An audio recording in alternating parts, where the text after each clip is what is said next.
social behavior map. And if you actually look, if you Google it, you'll find other exemplars that are laid out a little bit differently than this. But this in general is one of them. So this social behavior map was designed by Michelle Garcia Winner, who is a social thinking person.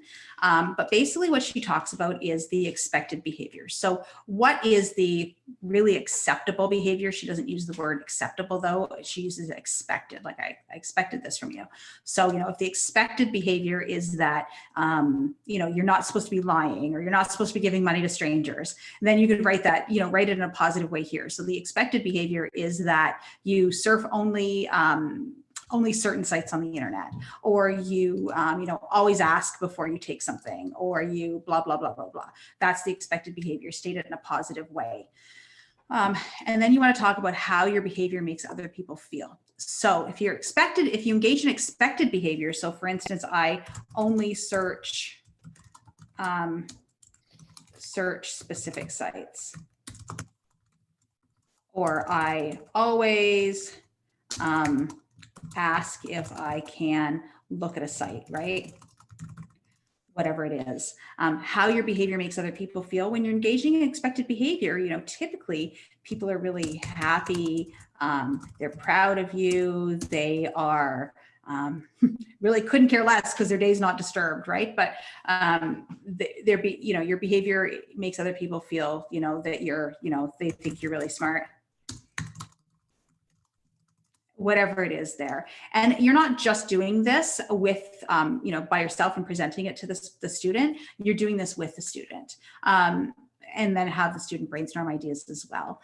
Consequences that you experience. So if other people are feeling happy and other people are proud of you, or they think you're really smart, then what they're going to do is they're going to probably either leave you alone, right? Or they may say you are smart, or they may tell your teacher that you are amazing, whatever it is, right? And when they're doing that, so other people are feeling happy, they're telling people that you're amazing. How do you feel about yourself? I feel awesome about myself.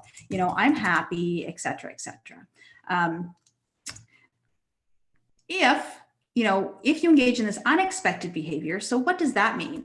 I engage in unexpected behavior. So I give money to strangers, or I lie. Obviously, pick one situation, pick one situation at a time. I'm just giving multiple exemplars because people ask for different things. But say, it's giving money to strangers. How does this make your behavior make other people feel? Well, strangers are happy. But really, does that matter? Mom is mad. Dad is mad. Teacher is disappointed. That's how people feel. So sure, strangers are happy, but look, you've made all of these other people feel upset or disappointed, etc. What consequences do you experience as strangers? May say thank you. And you got to ask, is that important to you? The strangers are saying thank you. Or strangers may not say anything, may ignore you. They don't care. Once they have your money, right? Parents, maybe they ground you, take away devices. Maybe they are mad and yell at you, whatever it is. And then how do you feel about yourself? When I'm grounded, it's really crappy. I feel crappy, I'm sad, etc. So you really want to visually show them. And again, this is for people who have a lot of language, but you really want to visually show them that, look, when you engage in expected behavior, other people are super happy, etc. When you engage in unexpected behavior, your behavior can make other people feel not so great. So that's the way that you can present it with a lot of these, not just with, surfing the internet and giving money to strangers, but we've had questions about lots of different things like lying, stealing, et cetera, et cetera. If you go to the behavior resource and you go to the contingency map, here's another good one. There's something on how to use the contingency map. And then there's actually a contingency map that you can download. And let me just show you what that looks like as well. And it's more so what I just did, but just drawn out in a different way. And again, I'm showing you different examples because Sharon and I always talk about teaching in different ways. So we're showing you in different ways as well. So here's the situation, here's the expected way. If I do this, it makes other people feel this way, and then this happens. If I do this, it makes other people feel like this, and then this happens. So that's another way you can lay that out as well.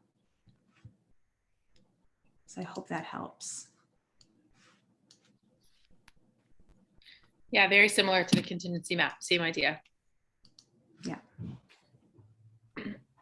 Absolutely, but it's tough, and it's really tough when you don't have parent follow through, or if parents can't monitor internet behavior.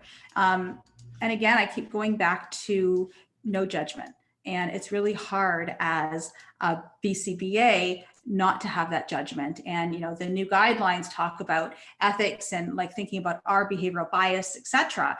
And our behavioral bias, or our bias, isn't just towards different cultures, but our bias can also be towards parents. And I've caught myself doing this before. I've caught myself going, oh, why can't they follow through? My gosh, it's like one simple thing. Why couldn't they just turn the internet off at 7 p.m.?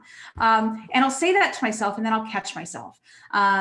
Because every parent is different, and every parent has a different situation, and you don't know what that parent is carrying, and you don't know past history with the parent. You don't know, what else they have to contend with, et cetera, et cetera. So it's take a deep breath and say, okay, here's the situation I'm given, not how can I fix it, but what's a workaround for it. So if parents can't follow through, what else can you do? You've got to get somehow to the student and get them to self-advocate. You've got to get, them to look at their, contingency maps and that kind of thing as well.